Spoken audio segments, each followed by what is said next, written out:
네, 여러분들 안녕하세요. 저희 이어서 254쪽 냉난방을 효율적으로 하는 방법은에 대해서 한번 수업해 보도록 하겠습니다. 그래서 이 수업에서 요 단원에서 중요한 거는 열의 이동 방법인 것 같아요. 열의 이동 방법. 요거가 좀 핵심적인 내용이라 할 수 있고요. 그래서 냉난방 기구를 효율적으로 사용하는 방법을 또 얘기를 해보자고 할 수 있고요. 단열의 의미를 알고 효과적인 단열 방법. 그 단열 부분은 선생님 그냥 설명 안 하고 넘어가도록 할게요. 그러니까 그 단열 부분은 시험에도 당연히 안 나오겠죠. 네. 자, 봅시다. 자, 여러분들 열의 이동 방법. 아까 열이라는 게 뭐라고 해서 전 단원에서 뭐라 그랬냐면 높은 온도인 물체에서 낮은 온도인 물체로 흐르고 있는 그 에너지를 열이라고 했는데, 이렇게 흐른다는 건 열이 이동한다는 얘기죠. 이동한다는 얘기인데, 그 이동하는 방법이 한 가지만 있는 게 아니라 세 가지가 있다 이겁니다. 전도, 대류, 복사. 그래서 이 세 가지를 아는 게 오늘의 핵심입니다. 전도, 대류, 복사가 각각이 뭘 뜻하는지 알고 어떻게 그것이 이루어지는지를 아는 것이 정말 중요한 오늘 수업의 목표고요. 그래서 전도, 대류, 복사가 대체 뭐냐? 아하하하. 자, 전도라는 건 뭐냐면 물질을 이루고 있는 입자의 운동이 이웃한 입자의 차례로 전달되어 열이 이동하는 현상. 그러니까 약간 열이 여러분들 그 뭐지? 초등학교 때 그런 거 해보셨어요? 막 앞에 앉아있는 친구한테 등짝 탁 때리면서 전달, 앞으로 전달. 그러면 그 친구가 또 자기 앞에 있는 친구한테 등짝을 탁 때리면서 전달 이러죠. 이렇게 전달해서 쫙 반 전체까지 이동되는 거. 이런 형태를 전도라 그럽니다. 전도. 다음 두 번째 대류. 대류라는 건 뭐냐? 대류는 기체나 액체를 이루는 입자가 직접 이동하여 열이 이동하는 현상을 말합니다. 대류라는 건 여러분들 그거 생각하시면 돼요. 그 라면 끓일 때 라면 뻐걱뻐걱 끓일 때 그 밑에를 뜨겁게 해주잖아요. 그럼 그 뜨거워진 물들이 위로 막 올라오죠. 그래서 이렇게 막 섞이게 되죠. 라면 끓일 때 일어나는 현상이 대류고요. 자, 물론 라면 끓일 때뿐만 아니라 우리가 학교 교실에서 뭐 여름철에 에어컨 킬 때 그때도 대류가 일어납니다. 공기의 대류죠, 거기서는. 자, 그 다음에 세 번째가 복사. 복사 영어로 뭘까? 카피가 아닙니다. 여기서 복사는 카피가 아니고 레디에이션인데 뭐 영어 몰라도 되는데 카피가 아니라는 말 드리고 싶어서 말씀드린 거고요. 복사는 그러니까 열이 이동하는 세 번째 방법인데 어떤 물질의 도움 없이 직접 열이 이동하는 현상. 그러니까 물질의 도움이 필요 없어. 그러니까 전도라는 것도 있고 이렇게 전달 해주는 그 앞사람 등짝이 필요하잖아. 근데 그 대류라는 건 그 물이면 물, 또 아까 공기면 공기 해서 그 물이나 공기 같은 그 직접 이동해야 되는 그 입자가 필요한 거잖아요. 물질이 필요한 거죠. 근데 복사라는 건 아무 물질 도움 없이도 직접 열이 이동하는 현상이고요. 열이 그 파동의 형태로 우리 1학년 과학 때 파동 배웠죠?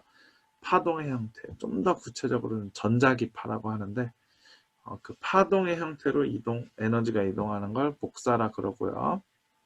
그러니까 물질의 도움이 필요 없으니까 태양 여러분들 태양으로부터 우리 지구에 열 에너지가 많이 도달하는 거 아시나요? 네. 우리 낮에는 따뜻하고 밤에는 춥잖아. 그런 이유가 낮에는 태양의 열 에너지가 우리 지구로 많이 전달이 되고 그 지구에 내가 살고 있는 지역으로 전달이 많이 되고 밤에는 전달이 좀 덜 되니까 차이가 크잖아요. 근데 여러분들 태양부터 지구까지 그 사이 공간이 여러분들 어떤 물질들로 채워져 있을까요? 빈 공간일까요? 그 태양 근처 또 지구 근처를 제외하고 태양과 지구 사이 부분에서는 물질이 거의 존재하지 않습니다. 그러니까 태양에 있는 그 열 에너지가 우리 지구로 전달되기 위해선 전도나 대류 같은 방법은 불가능해요. 왜냐? 태양과 우리 지구 사이에 물질이 없기 때문에 대부분의 공간에 복사는 가능하다. 그래서 우리 태양빛이 태양의 열 에너지가 우리 지구로 도달하는 방법은 그 복사라는 이동 방법이 되겠습니다. 좀 더 구체적으로 알아보겠습니다. 잠깐. 자, 전도, 물질을 이루고 있는 입자의 운동은 이웃한 입자에 차례로 전달되어 열이 이동하는 현상을 말하고 주로 고체에서 제일 잘 일어납니다. 그 이유는 그 이웃한 원자한테 열을 전달해야 되거든. 근데 이제 그러니까 열이 전달된다는 건 온도가 높은 물체에서 낮은 물체로 열이 전달되는 건데 그 온도가 높다는 건 그 입자의 운동이 활발해요. 막 엄청 격렬하게 움직이고 있는 게 온도가 높은 거고 온도가 낮은 거는 이렇게 시들시들 움직이고 있는데 온도가 낮은 거잖아. 그러니까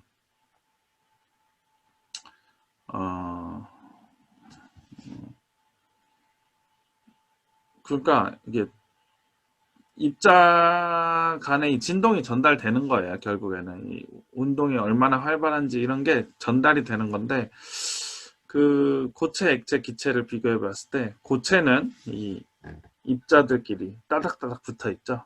그래서 이렇게 격렬한 운동하는 게 잘 전달이 되겠죠. 근데 기체 같은 경우엔 이 원자랑 입자랑 입자가 굉장히 멀리 떨어져 있죠. 그래서 이 입자가 막 진동해도 그 열기가 요 옆에 입자한테 전달이 잘 안 됩니다. 되긴 돼요. 되긴 되는데 그 좀 속도가 느리겠죠.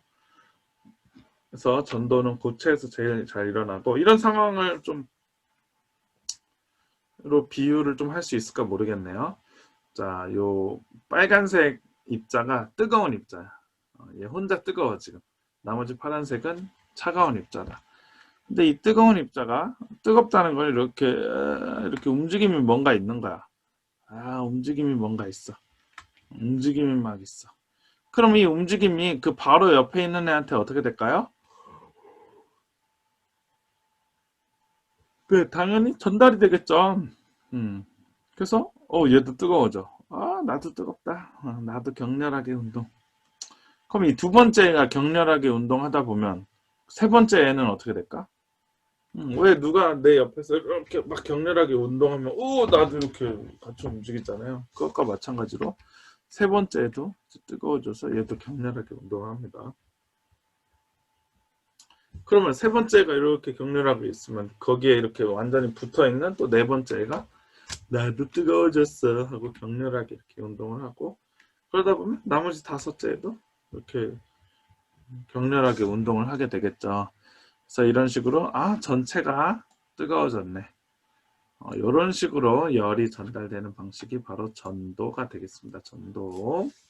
쉽죠? 전도? 네, 쉬워요.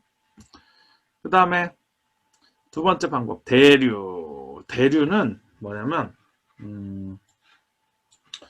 지금 여기 보면은 밑에 뜨거운 애들 있죠?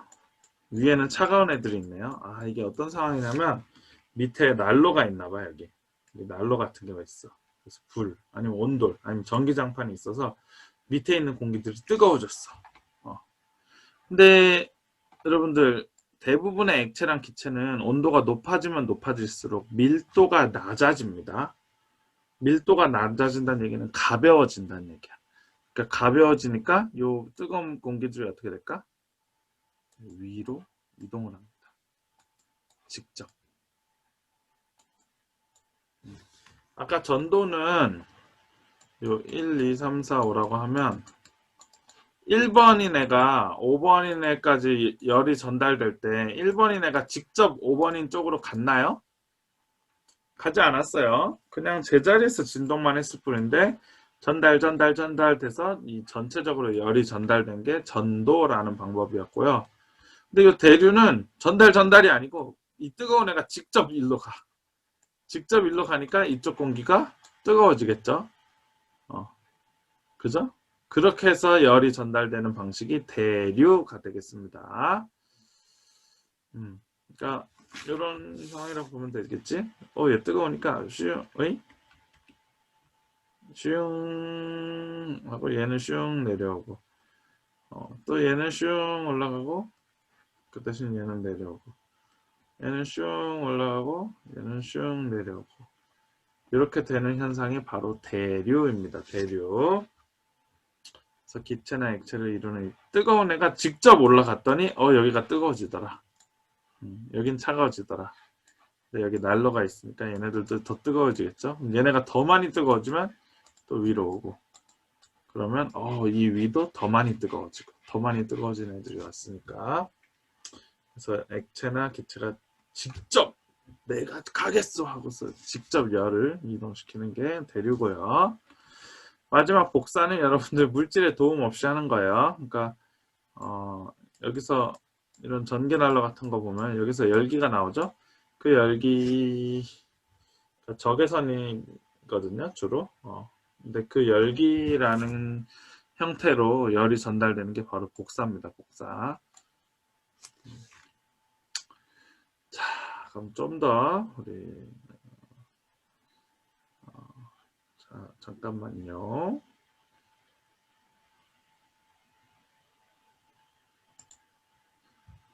네, 저희 보겠습니다. 열의 이동 방법과 우리 냉난방기구 사용 요령에 대해서 좀 보겠습니다. 자, 여러분들, 요 기구는 뭘까요? 여기 전기장판이죠, 전기장판. 전기장판은,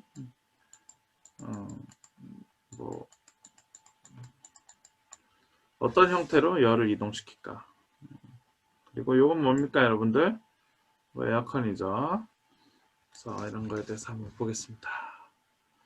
자, 날씨가 추울 때 전지장판을 깔아 바닥을 따뜻하게 하죠. 여기서 주목할 점은 바닥을. 자, 이때 온도가 높은 전기장판을 이루는 입자의 운동이, 그러니까 전기장판은 이렇게 입자의 운동이 활발하잖아. 온도가 높으니까 막 격렬하게 있는 거야. 근데 이 운동이 이웃한 입자의 차례로 전달돼서 전달해서 결국 요 전기장판에 닿아 있는 요 누구야 하여튼 요 친구 나의 그 몸에 전달이 되는 거죠. 그 입자의 격렬한 운동이, 그러니까 열이 전달되는 거죠. 그래서 이 방법은 뭐냐? 전도다, 전도. 전기장판에 내가 누워 있으면, 엎드려 있으면 내 몸으로 열이 오는데 그 열이 전달되는 방식을 전도라고 하고요.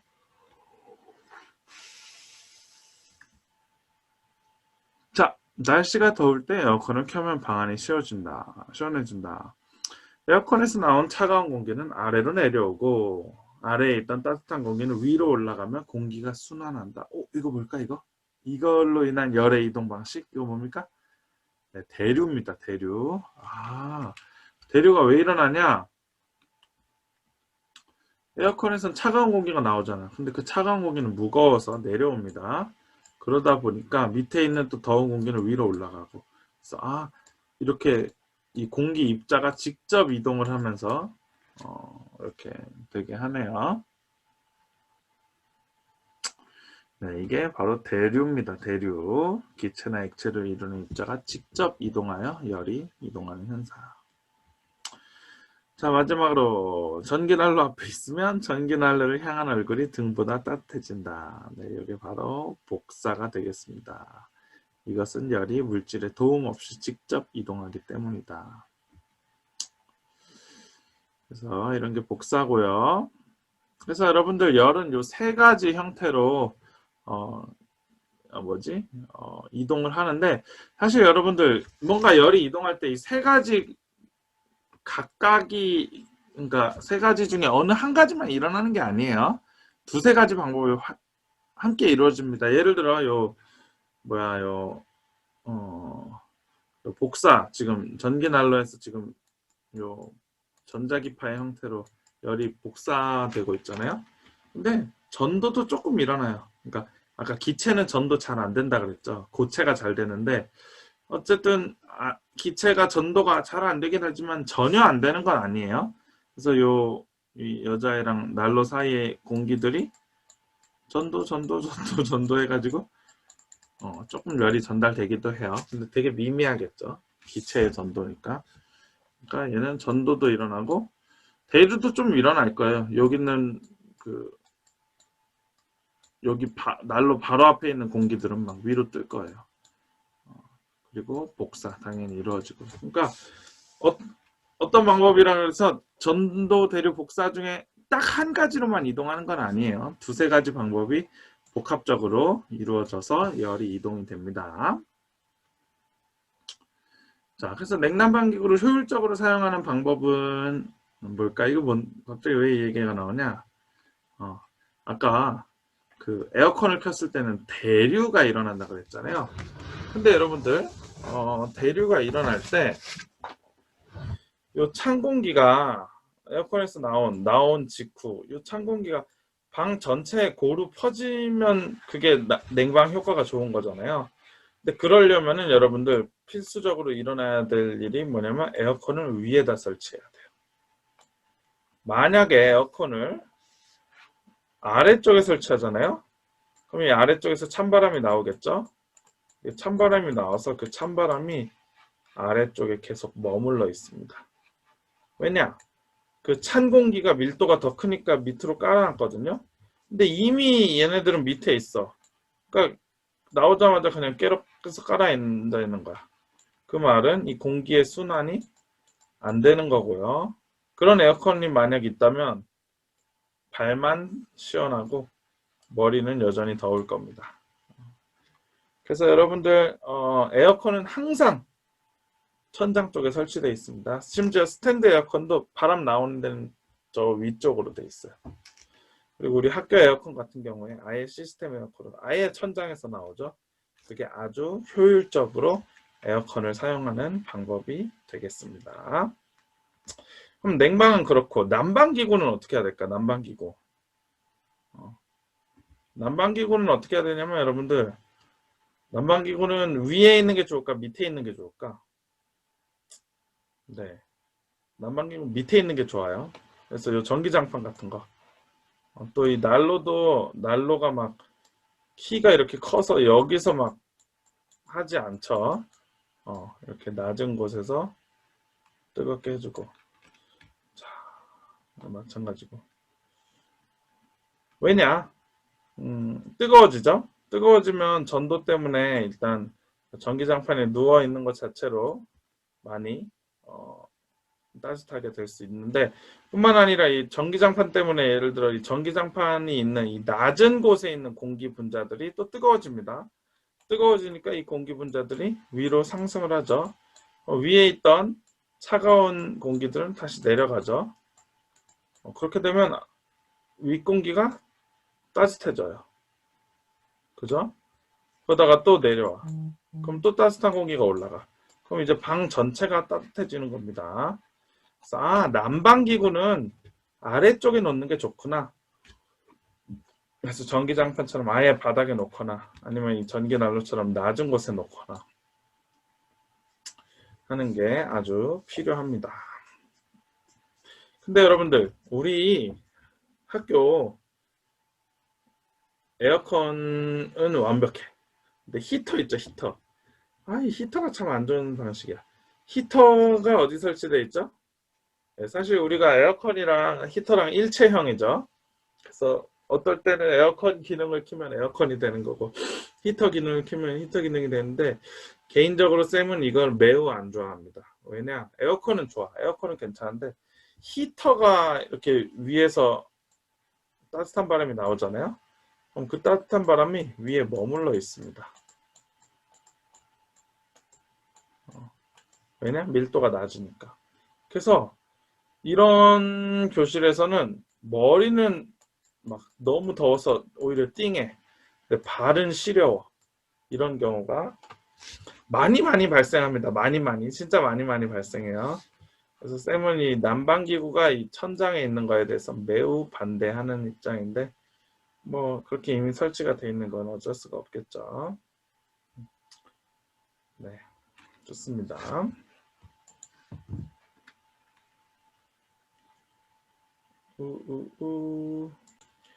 네, 그래서 여기까지 오늘 수업 설명 마치도록 하겠고요. 네, 여러분들 전도, 대류, 복사 각각의 특징을 꼭 알아두셔야 됩니다. 꼭 알아두시고 냉난방기구 어디다 설치할 건지, 에어컨이랑 온풍기 같은 거 어디 설치하는 게 좋은지 꼭 기억하시면서 오늘 수업 마치겠고 퀴즈 제출해 주시기를 바라겠습니다. 네, 여러분들 수고 많으셨습니다.